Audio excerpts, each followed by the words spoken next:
السلام علیکم۔ بسم اللہ الرحمن الرحیم۔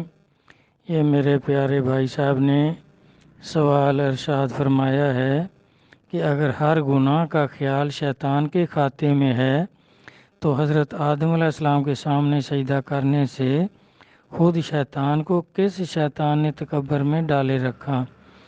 میرا بھائی دیکھیں، شیطان میں یہ خواہش جب پیدا ہو گئی تھی کیونکہ اس نے بہت عبادت کی، اور پہلے دن سے عبادت ہی اس لیے شروع کی تھی کیونکہ اللہ تبارک تعالیٰ نے فرشتوں کو بھیجا تھا کہ یہ جنات سرکش ہو گئے ہیں، ان کو زمین سے نکال دو، جدھر جدھر انسان آباد ہو سکتا ہے ادھر خود آباد ہو جاؤ، اور جنوں کو مار کر نکالو ان کو، یہ پہاڑوں میں، سمندروں میں، ٹاپوؤں میں جا کر رہیں۔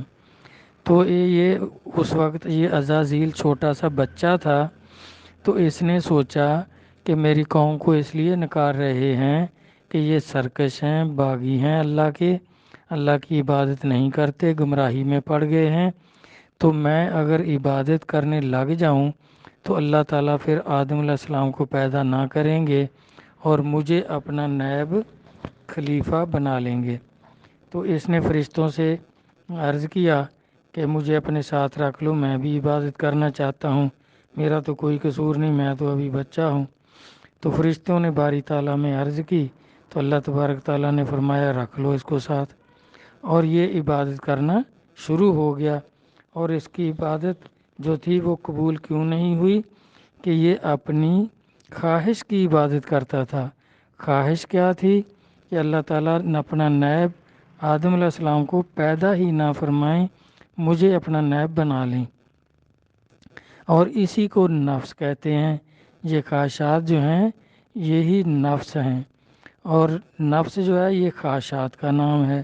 تو اس میں یہ خواہش جو پیدا ہوئی اس نے اس کو گمراہ کیا، اور کوئی دوسرا شیطان نہیں تھا جو اس کو شیطانی سکھاتا، کیونکہ یہ آگ کا بنا ہوا تھا۔ اور اس نے پھر جب اللہ تبارک تعالیٰ نے حکم دے دیا کہ بناؤ بت آدم علیہ السلام کا، تو اب اس نے سوچا کہ اور تو میں کچھ نہیں کر سکتا، اب اللہ تعالیٰ نے تو حکم دے ہی دیا، تو اب میں اس کی اطاعت نہیں کروں گا۔ تو یہ اس میں تکبر جو آیا یہ بہت زیادہ عبادت کرنے سے اور اس خواہش سے جس کو نفس کہتے ہیں، خواہش سے یہ تکبر پیدا ہو گیا کہ میں اب اس کی اطاعت نہیں کروں گا، کیونکہ زمین پر بادشاہی تو اس کی ہوگی، اللہ کے نائب کی ہوگی، آدم اور اولاد آدم کی ہوگی، تو میں اب اس کو روک تو نہیں سکتا، لیکن میں اب ان کی اطاعت نہیں کروں گا۔ تو اس لیے اس خواہش نے اس کو گمراہ کر دیا، اس میں تکبر پیدا کر دیا۔ جس طرح بابا فرید گنج شکر کسلا سر لذیذ فرماتے ہیں کہ جب ابھی آپ مرید نہیں ہوئے تھے تو آپ فرماتے ہیں کہ میں عبادت کرتا تھا، شروع سے ہی، بچپن سے ہی اللہ کی عبادت کرتا تھا، نمازیں پڑھتا تھا، نفل وغیرہ بھی پڑھتا تھا، اور بھی ساری جو نفلی عبادات ہیں جو جس طرح علماء سے سنا ہوا تھا وہ کرتا تھا۔ تو اماں حضور نے ایک دفعہ فرمایا کہ فرید پیر پکڑو تو میں نے سوچا کہ اماں جو پیر پکڑنے کا فرما رہی ہیں تو اس کا مطلب ہے میں ابھی عبادت جو ہے وہ کم کرتا ہوں، اور زیادہ عبادت کرنا شروع کر دی۔ تو کچھ وقت کے بعد اماں حضور نے پھر فرمایا کہ فرید پیر پکڑو، تو میں نے دوسری دفعہ بھی یہ سوچا کہ ابھی بھی عبادت کم ہے، پیر و مرشد بھی تو عبادت کا ہی بتائیں گے، تو میں نے اور زیادہ عبادت شروع کر دی۔ اور کچھ وقت کے بعد، کوئی سال 2 سال کے بعد، اماں حضور نے پھر فرمایا کہ فرید مرشد پکڑو، بیعت ہو جاؤ، کہیں کامل مرشد کو تلاش کرو۔ تو آپ فرماتے ہیں کہ میں نے پھر عرض کیا کہ محترمہ اماں حضور، میں عبادت تو اتنی زیادہ کرتا ہوں، پیر و مرشد بھی تو عبادت کا ہی فرمائیں گے، تو آپ جتنی کہیں میں اتنی کرنے لگ جاتا ہوں۔ تو آپ نے فرمایا فرید، یہ نفلی عبادت بغیر مرشد کے نفلی عبادت کرنا، اس سے تکبر پیدا ہوتا ہے۔ شیطان میں بھی اسی چیز سے تکبر پیدا ہو گیا تھا کیونکہ اس کا بھی کوئی مرشد نہیں تھا، اس نے خود عبادت شروع کر دی اور اس خواہش کی پوجا کرتا تھا کہ مجھے اپنا نائب بنا لیں گے۔ تو اس طرح یہ بغیر مرشد کے زیادہ نفلی عبادت کرنا، اس سے تکبر پیدا ہوتا ہے۔ تو آپ پہلے پیر و مرشد پکڑو، پھر وہ جو تعلیم فرمائیں اس پر عمل کرو۔ آپ فرماتے پھر میں نے تلاش کی اور خواجہ قطب صاحب سے بیعت ہوا تو اللہ کی معرفت نصیب ہوئی، انہوں نے خلافت سے نوازا۔ تو یہ مسعود سے فرید الدین گنج شکر ہو گئے۔ تو اس طرح یہ جو شیطان تھا، اس میں جو یہ خواہش پیدا ہوئی، خواہشات کو ہی نفس کہتے ہیں یا نفس کو خواہش کہہ لیں۔ اور یہ جو ہے کل نفس ذائقۃ الموت، کہ ہر جان کو، ہر جی کو موت آنی ہے، تو یہ نفس جو کہا یہ روح کے بارے میں ہے کہ اس کا انتقال ہوتا ہے، عالم ارواح سے یہاں جاتی ہے، اس کو پیدائش کہتے ہیں۔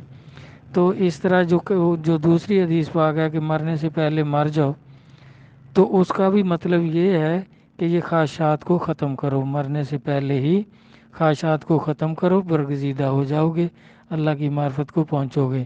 لیکن اس کے لیے شرط وہی ہے کہ پہلے پیر و مرشد اختیار کرو، جو طریقہ پیر و مرشد عطا فرمائیں، جو ذکر فکر قلبی ذکر عطا فرمائیں، اس پر پیر و مرشد کے حکم کے مطابق عمل کرتے جاؤ، تو انشاءاللہ اللہ رسول کی مہربانی سے اللہ کے قرب میں ضرور پہنچو گے، اللہ کی معرفت ضرور نصیب ہوگی۔ تو اس طرح بھائی کا سوال یہ ہے کہ شیطان کو کس شیطان نے تکبر میں ڈالا؟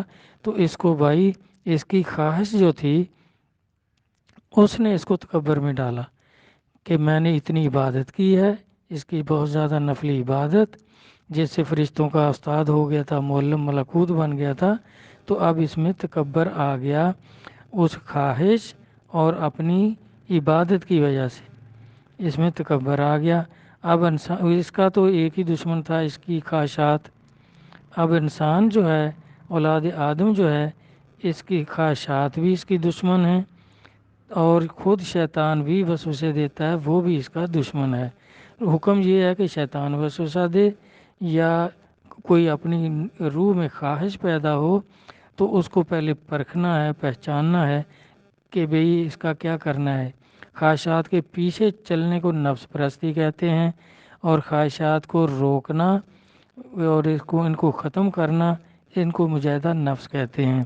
تو اب شیطان کا تو ایک ہی دشمن تھا جو اس کی خواہشات تھیں، اور انسان کے دو دشمن ہیں، یہ شیطان بھی اس کا دشمن ہے۔ اللہ تعالیٰ نے قرآن پاک میں فرمایا کہ عدو مبین، کہ شیطان جو ہے وہ تمہارا ظاہر دشمن ہے، اور نبی علیہ السلام نے بھی فرمایا کہ شیطان کو کبھی بوڑھا نہ سمجھو، یہ کوئی موقع ہاتھ سے جانے نہیں دیتا۔ تو اس طرح اگر انسان میں خواہشات نہ ہوں، نفس نہ ہو، یہ خواہشات نہ ہوں، تو شیطان کا داؤ نہیں چلتا، کیونکہ پھر آدمی ان کے خواہشات کے پیچھے نہیں پڑتا، تو یہ بھی پھر اس میں زیادہ چاشنی پیدا نہیں کر سکتا۔ جب خواہشات پیدا ہوتی ہیں تو پھر شیطان کا داؤ بھی چلتا ہے۔